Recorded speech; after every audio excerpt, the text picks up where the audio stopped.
Well, good day, viewers. Today we have a 2009 GMC Sierra. It looks like a 1500 4x4. It's been rode hard and put away wet. The story is the truck was stolen and recovered, but they lost the keys. So the customer has acquired another key. This thing is pretty rough by the looks of it. And I programmed the key to the vehicle yesterday using GM service programming laptop and the MDI 2 here. And so now it actually cranks, but it doesn't start.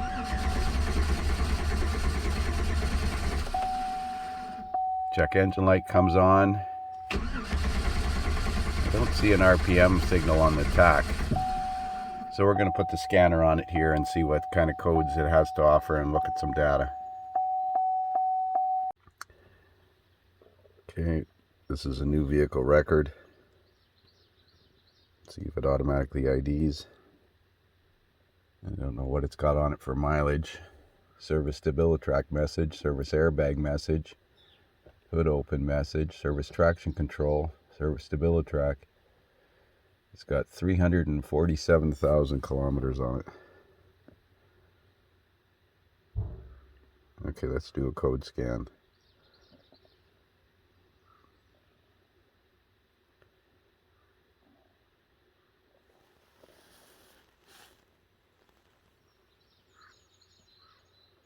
Left front wheel speed sensor, right rear wheel speed sensor, front end sensor 1, front end sensor 2,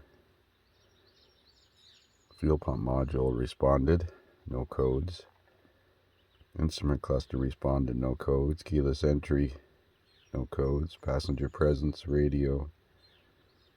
How about security?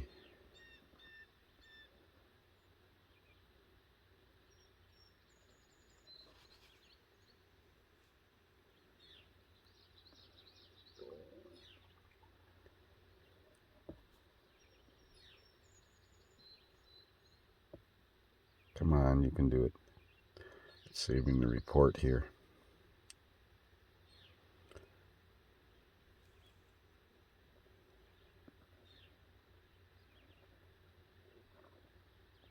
No codes in the theft deterrent system now. Without that key programmed, it wouldn't even crank. Lost communication with ABS module. Alright, let's go into the engine control computer. And let's look at some data related to the starting of this thing. Engine data 1.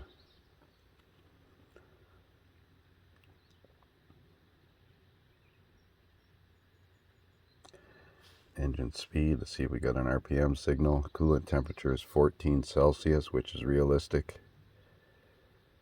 Intake air temperature is 24, the sun shining on the open hood. Let's see first and foremost if we got an RPM signal. Yeah, we do. Oh, now I see the tach moving. Let's see if we got a fuel pump. Let's go into the data here and look at in the fuel pump driver module. See if we got fuel pressure. Let's read codes in the fuel pump driver. No codes. Display data.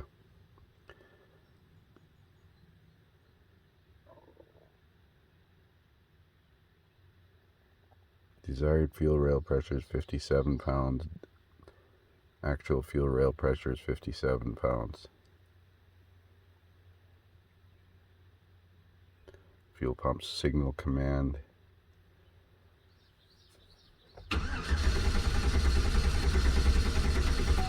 So we got fuel pressure according to that. Well, let's check for spark. So I did check this 25 amp fuse, which is the fuel pump fuse, fuel pump driver fuse. and it's powered up on both sides, and I pulled it out and looked at the legs because these have a tendency to corrode. I've got a spark tester attached to number 1 spark plug wire, and it's set at about 30,000 volts, and I've taken the starter relay out because I'm by myself here, and I'm going to use this relay switch to bypass the starter relay. I got the key on, and I'm going to crank it to see if we have spark.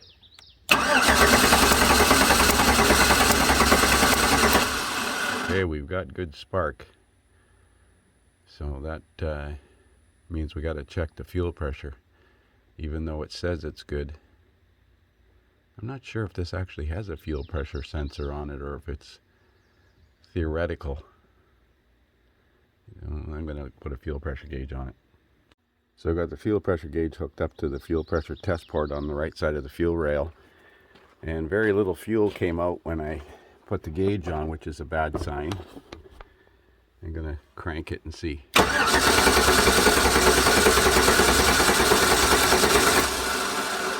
Well, slow to come up, but it's there.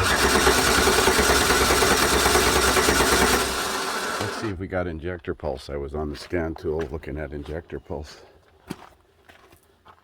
Yeah, airflow and injector pulse. So why doesn't it run? Unless it's got bad fuel in it. Let's take a fuel sample. Well, it says it's got injector pulse on the scan tool, but I'm going to pull this 25 amp fuse, which is power for the fuel pump. That should disable the fuel pump. I've got roughly 54 psi of fuel pressure. And if I crank it now, the pressure should drop.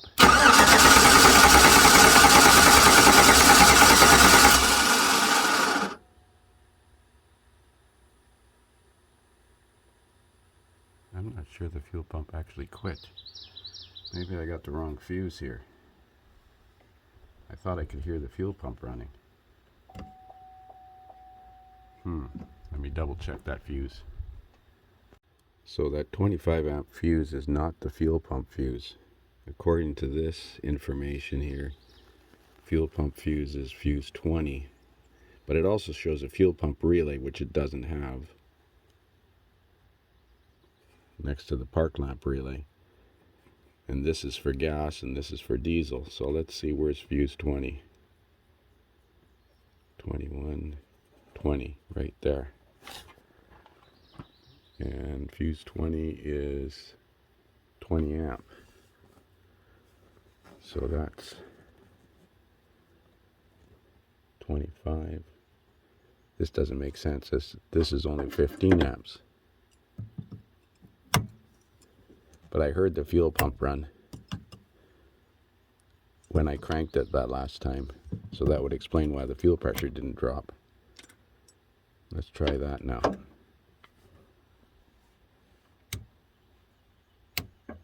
Well, that stops it from cranking.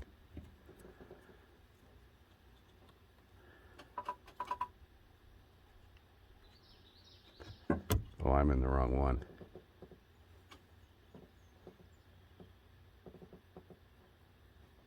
This one here. No, I just dropped the frickin' starter relay.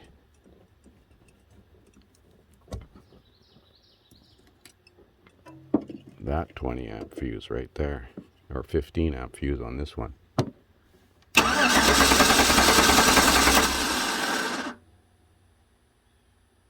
No, I can hear the fuel pump running. Okay. Well, that fuel doesn't look very good. I know the container is yellow, but the fuel looks orange. Like, I think they probably took fuel out of this D tank here and put it in the tank.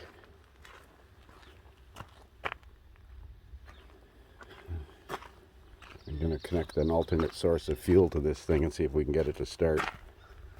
How much gasoline is in the tank? Now, where is the tank?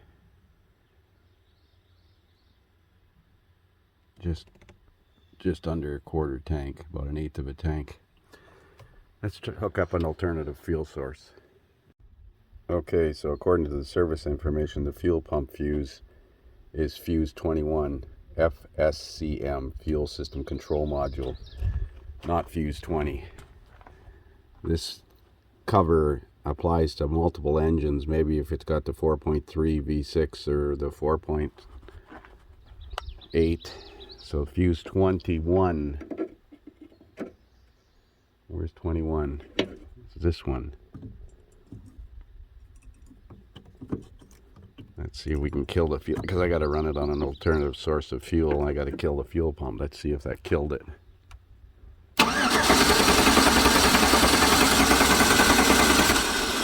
Stick it back in again.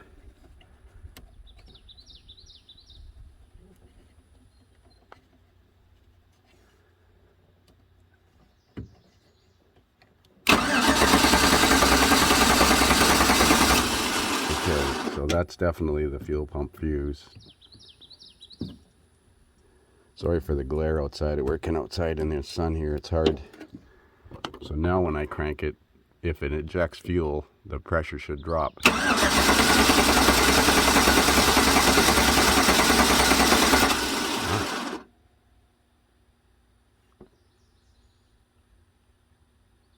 Well, that's weird. Okay, I'm going to get an alternative source. So with that fuse 21 removed,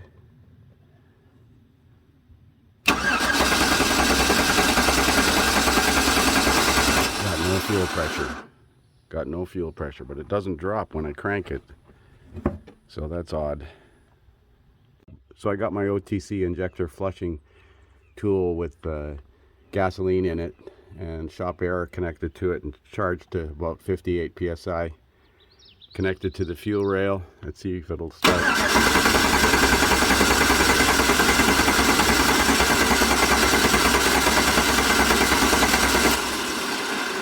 It's like there's no injector pulse. Let's shut this off, or the injectors are stuck or something.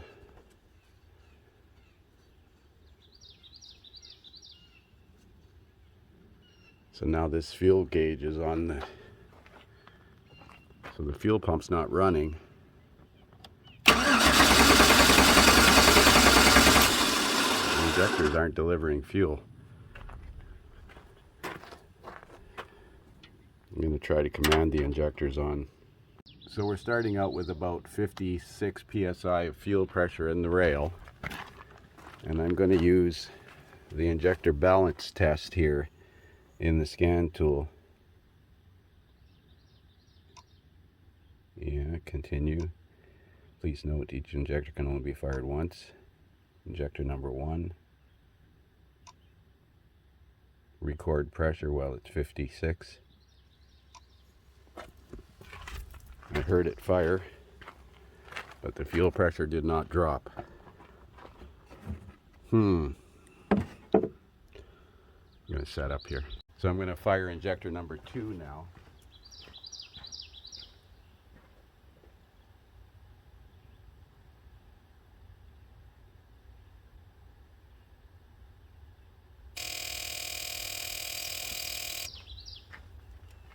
No change.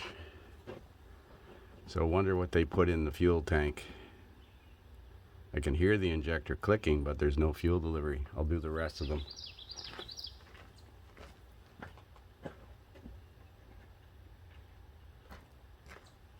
So this is injector number 3.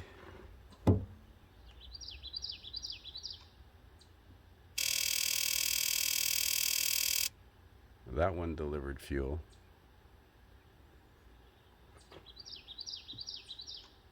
Injector number 4.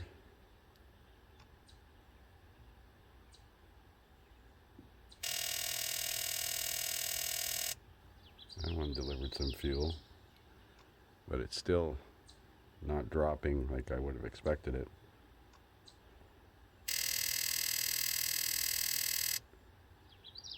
Why does it come back? Oh, maybe because I got such a large line on there. Injector number 6.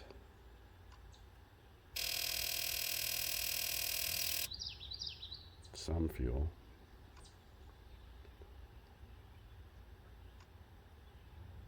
Injector number 7.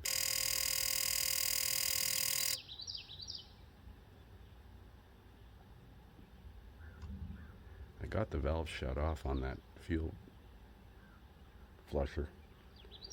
Injector number 8. Well, let's see if it'll start.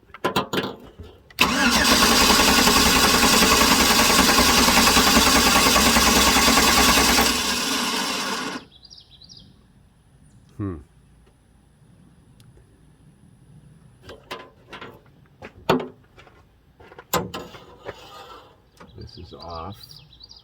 My pressure gauge is hooked to the rail. The rail is pressurized. And I can't do that in flush test again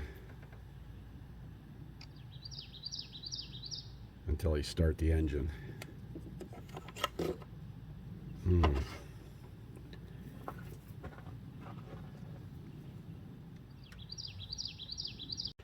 Well, it's like it's not, the injectors are stuck or not delivering fuel, so I'm going to try to run it on some propane. Because I got injector pulse width on both banks, I got RPM signal, got no fault codes related to it. So I got a propane torch with a heating tip into the air induction system, and we're going to set this up and see if we got any fire.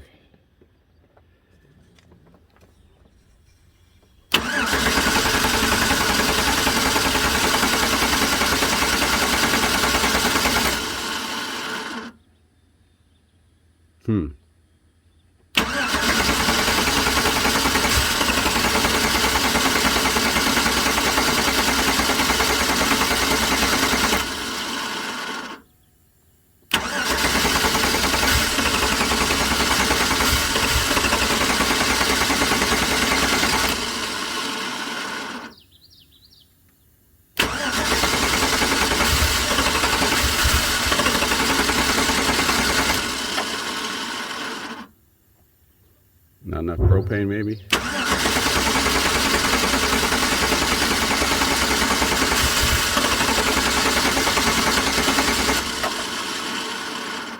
Well, I don't know. It's firing, but it's not running. And I've run these engines on propane before exactly like that. Maybe I'll try and introduce it into another spot. Maybe the PCV or the canister vent here. Yeah, let's put it in there. That'll go right into the center of the intake manifold.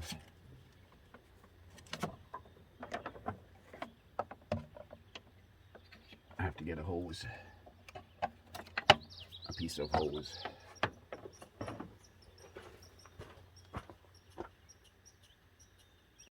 So I got a fresh bottle of propane. I got a hose connected to the canister purge solenoid port directly on the intake manifold.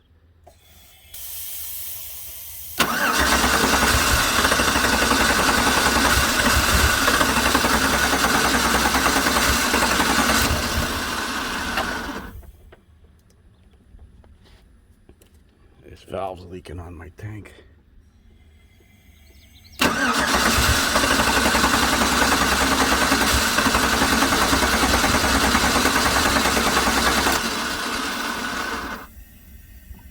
See, one of the problems is this is a returnless fuel system, so once that fuel in the rail is in there, contaminated like it is, the only way out is through the injectors, so it takes quite a while to use up all that fuel, and I don't think the injectors are firing because the pressure doesn't drop.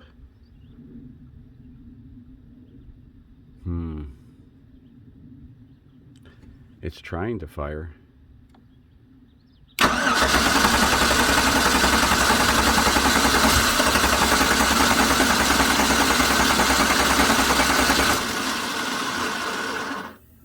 I'm going to check for vacuum on this engine. As I see it blowing the propane back out, I'm going to put a vacuum gauge on this thing. So I got a vacuum gauge hooked up to that port. We're going to see if it produces any vacuum. A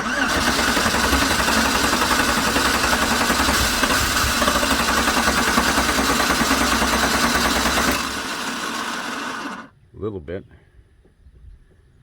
Fired a couple times.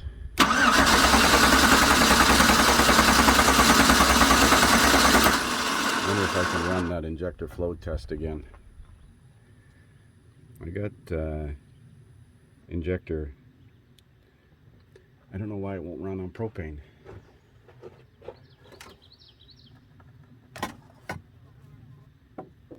It should.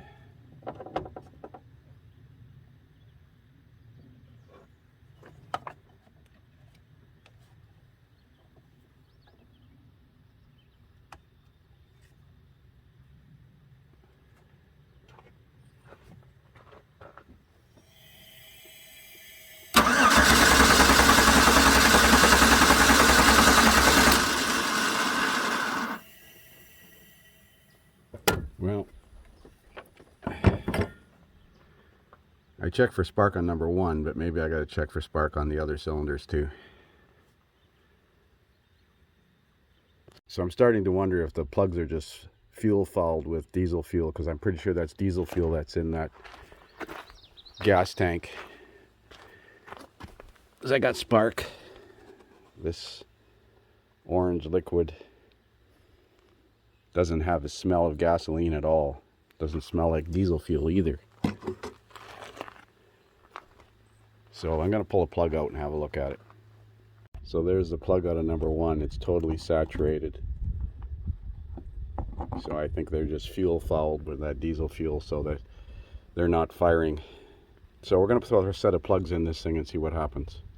So here's the plugs out of the left bank. Pretty fuel fouled. This one has no electrode left on it. And this one's out of the right bank. Same thing. So we got a set of AC Delco plugs coming for this thing. So I bypassed the fuel pump driver module when I ground this wire. The fuel pump runs. You can use the commands on the scan tool, but it only runs for a second and the device limit exceeded. This doesn't even smell like gasoline. So I'm going to run it out into a clean container or into a dirty container, pump it out and put fresh gas in the tank. Still waiting for the spark plugs. So we'll pump it into this container. It's a little slow, but using the device command on the scan tool, it's way slower. It only runs the pump for about 1 second, then you got to cycle the key. So I bypassed the fuel pump driver. I will show you a picture on the wiring diagram how I did that. So I ran it till it pumped dry basically, and then I put another 2.5-3 gallons of gasoline in it, and we're running it till it pumps air. Starting to slow down right now. Then we'll get some fresh gas, but I'm going to start it on the gas that's in the injector flusher. So before we put in this used ECM that I acquired yesterday, I want to qualify the ignition power, battery power, and grounds to the ECM PCM. So ignition is on pin 19 X1, which is the black connector. Battery power is on pin 20. There's another ignition power on pin 47. And pin 73 is a ground. Now some of the ignition powers come from relays that are energized by the ECM. This one, for instance, comes from the ECM ignition fuse, which I believe is only on in the run crank when the run crank relay is energized. And the other ignition powers come from, well, the battery power comes from the ECM battery fuse, so that should be live all the time. But this power comes from the powertrain relay. You can see the powertrain relay turns on a bunch of, and of course that's ECM controlled, so if the ECM is disconnected, I won't have power on those wires. But we can qualify the ground for sure. I don't see any other grounds though.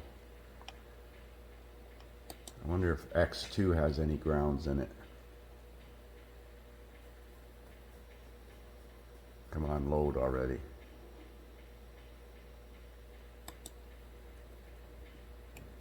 Sometimes these Mitchell diagrams are more beneficial because they're redrawn in less diagrams. There's only 6 diagrams related to engine controls here. And I don't know how many there would be if you go into the OEM, probably about 12. But sometimes they show the ECM at 2 ends of the diagram. So diagram 6, for instance, might have the ECM and connector X2 on it. Yeah, see, there's the ECM here as well. But I think this is the engine side of things. Low reference. I'm just interested to see if there's any grounds. So it appears that everything is on connector 1, black connector. So we're going to load test those circuits. So we're testing the ground on the connector X1, which is the black connector. Actually, yeah, the black connector. Pin 73, I got battery power connected to the headlight, and it's grounded on there. And we'll check pin 20, which is battery power as well, so I'll switch the leads around. So pin 20 is battery power, so I got my test light connected to a ground and my headlight lights on pin 20. Now 19 and 47 are ignition power, but they won't come on until the relay is turned on, which the ECM controls. So I'm gonna I'm gonna test those two, but I think they're okay. So I reinstalled the original ECM so that I can ID the vehicle correctly with the proper VIN, and we're gonna swap out the used one. As soon as we connect to AC Delco. So we're going to swap in the used ECM and program it. I'm not going to videotape all that. This is so effing frustrating. I've logged into TechLine Connect a dozen times. Now I decided to reboot the computer and it decides it's going to do an update for me. Thanks, Windows. So I decided to try this thing one more time while I'm waiting for my computer to finish its Windows update. And initially the Noid light was blinking and it fired and it almost started. Let's see if it does it again.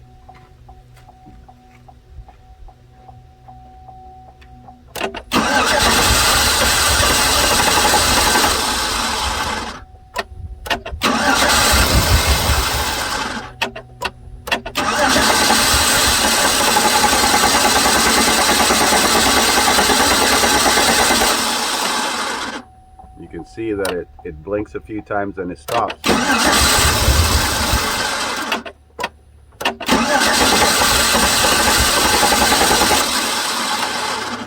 Well, obviously this is a 194 bulb, not a Noid light. My Noid light broke. But it should flash that light, in my opinion. I think the ECM is defective, but we're not going to know until we get the used one installed and programmed. I'm still waiting for this damn Windows computer to update, but look what happened. I changed that Noid light out for an LED light and I noticed that it was blinking. Maybe that 194 bulb has takes too much current to light up, so I kept trying it and it started firing. Now you can see it's smoking like crazy, but it's running, and that's with the original ECM.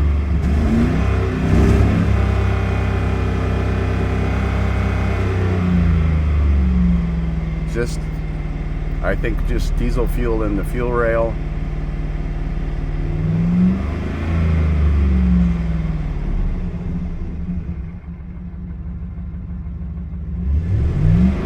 Take it to the gas station and put some fresh gas in it. So we'll see how this thing restarts.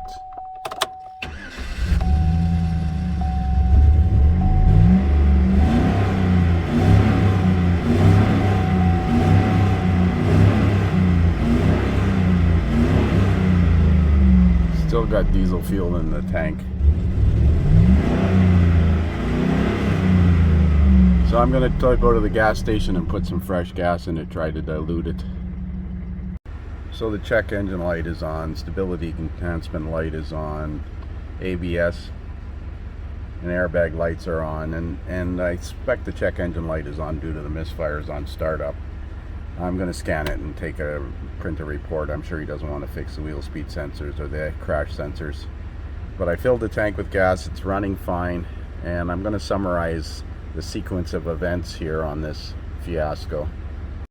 So when I scanned it just now, it had fuel trim codes and misfire codes and knock sensor codes. So cleared all the codes out of all the controllers and did a rescan, and then the knock sensor code is returned, so the intake has to be pulled, and the knock sensors are likely corroded under the intake manifold. The airbag system needs crash sensor 1 and 2 in the front end, no surprise. And the ABS module will set fault codes for wheel speed sensors in the right front and left rear as soon as you drive it. And it has P0, 420, 430 catalyst efficiency codes. So likely the cat is contaminated. No, it's got 300 and something thousand kilometers on it. But it runs now, full tank of gas. So to summarize the sequence of events, the vehicle was stolen. The customer found the vehicle abandoned, keys missing. So he got a key cut mechanically to fit, and I programmed the key, and then it would crank, but it wouldn't start. And I proceeded to check for spark, fuel pressure, and fuel quality, determined that there was diesel fuel in the fuel system. I tried to run it on an alternative fuel source, but it's a returnless fuel system, so once that fuel rail is full of diesel fuel, the only way out is through the injectors, and it holds a fair volume of diesel fuel. So that, accompanied with the fouled plugs, the plugs were soaked with diesel fuel, and they were very, very worn and in poor condition. Even when I put new plugs in it, it was still injecting the remnants of the diesel fuel. So I imagine it would have been better if I'd pulled the fuel rail off and drained it completely. Doing an injector flow test helped, but you can only do it once, and then you're supposed to start the engine and run it, which I couldn't do, obviously, before it would allow you to do it again. Then when I was checking for injector pulse, my Lloyd light had failed. One of the terminals broke off of it. So I used a 194 side marker bulb, and that, accompanied with being outside in the bright sunlight, doesn't flash very bright. And it looked like it wasn't flashing, and it looked like it would stop flashing. Turns out that the combination of the sunlight and the higher current light bulb was misleading. So I used an LED light, which is polarity sensitive, and it was flashing consistently, and that's when it started to actually fire. I guess by that time enough cranking had allowed the fuel rail to purge, and now it's running with the original ECM. I did not install that ECM because I didn't need it. What a mess. But that's it. Thanks for watching.